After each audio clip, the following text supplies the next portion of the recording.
اور اس پاکیزہ رات کے صدقے کائنات کا خالق اپنے پیارے حبیب کریم صلی اللہ تعالی علیہ وسلم کی پاکیزہ ذات کے صدقے مجھے اس پہ عمل کرنے کی توفیق عطا فرمائے اور آپ سب کو بھی عمل کرنے کی توفیق عطا فرمائے۔ ایک حدیث پاک میں تین چیزیں ہیں اور ایک حدیث پاک میں 3 اور 4 چیزیں ہیں، یعنی 6 یا 7 چیزیں ہیں، وہ میں آپ کے سامنے پیش کر دیتا ہوں۔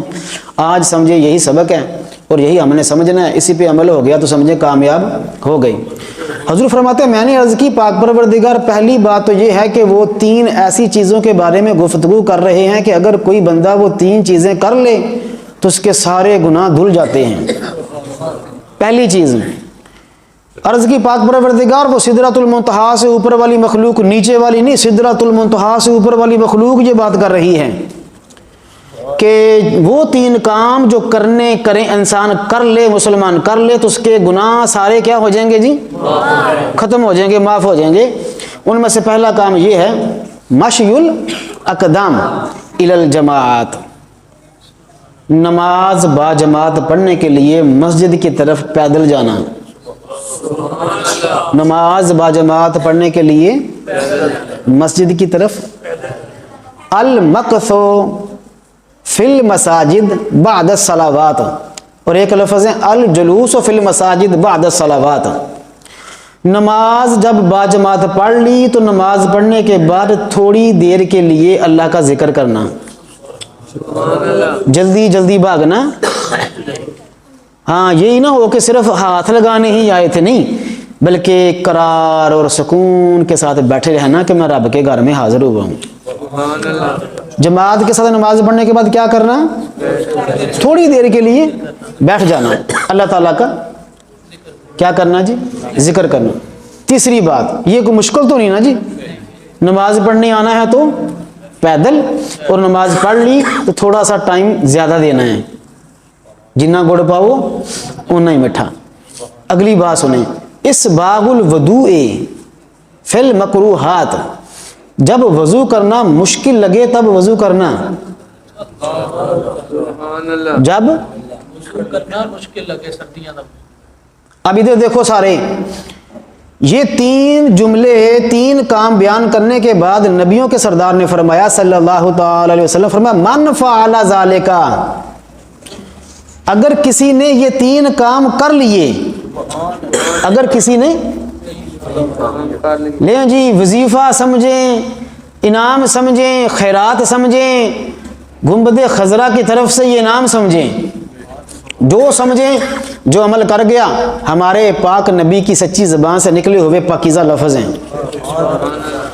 تو جب وضو کرنا مشکل ہو تب ہمارے ہاں کئی وضو کرنے کی تکلیف سے بچنے کے لیے نماز بھی چھوڑ دیتے ہیں، بھی میں ہوں کی وضو کرنا، اللہ تعالیٰ معاف فرمائے۔ تو وضو جب مشکل ہو تب کیا کرنا؟ پھر مسجد کی طرف پیدل جانا، نماز ادا کرنے کے بعد تھوڑی دیر کے لیے، لو جی کام سمٹ گیا۔ اور دیکھو تینوں کاموں کا تعلق اللہ کے گھر کے ساتھ ہے، مسجد کے ساتھ ہے۔ آپ نے وضو گھر سے کرنا ہے، پھر پیدل، پھر نماز، پھر تھوڑی دیر کے لیے بیٹھ کے اللہ کا۔ حضور فرماتے ہیں من فعل ذالک، جس نے ایسا کر لیا عاش بخیر و مات بخیر، زندہ رہے گا تو سلامتی کے ساتھ، فوت ہوگا تو سلامتی کے ساتھ۔ حضور پوری زندگی کا نچوڑ مل گیا۔ ہم ادھر ادھر سے جناب دھکے کھاتے پھرتے ہیں، ادھر سے وظیفہ پکڑ، ادھر سے وظیفہ پکڑ، دم درود پھونک پھاک۔ فرمایا جس نے یہ 3 کام کر لیے، زندگی بھی خیر والی، موت بھی خیر والی۔ اگلا جملہ سنیے جناب، فرمایا وَكَانَ مِنْ خَطِيئَتِهِ كَيَوْمٍ وَلَدَتْ أُمُّهُ، وہ ایسے گناہوں سے پاک ہو جائے گا جیسے آج ہی پیدا ہوا ہے۔ کتنے کام کرنے ہیں جی؟ اونچی آواز سے بولیے۔ تو یہ کون کون کرے گا؟ سارے کریں گے، بڑے بھی کریں گے، بچے بھی۔ جڑے بچے پیچھے ویکھن دے نا کہ ابو نو ویکھیا چکا، پتر تسی آپ ثواب کھٹنا ہے، ابو نے وکھرا کھٹنا ہے، ابو نے ہاتھ کھڑا کرنا ہے۔ سارے بچے ہاتھ کھڑے کرو ہن۔ کس کس نے نماز پڑھنی ہے؟ سب بچوں نے نماز پڑھنی ہے۔ جس کے والد نماز نہیں پڑھتے، بچہ کہے کہ ابو میں جانا تے میرے نال ہاں نہیں رہا تے میں ڈر لگتا ہے، وہ ਤੁਹਾਡੇ بہانے پھر والا صاحب ہی آ جائیں گے. ٹھیک ہے جی. تو نماز کس کس بچے نے پڑھنی ہے؟ اور وضو بھی سب نے کرنا ہے. اور نماز پڑھنے کے بعد تھوڑی دیر کے لیے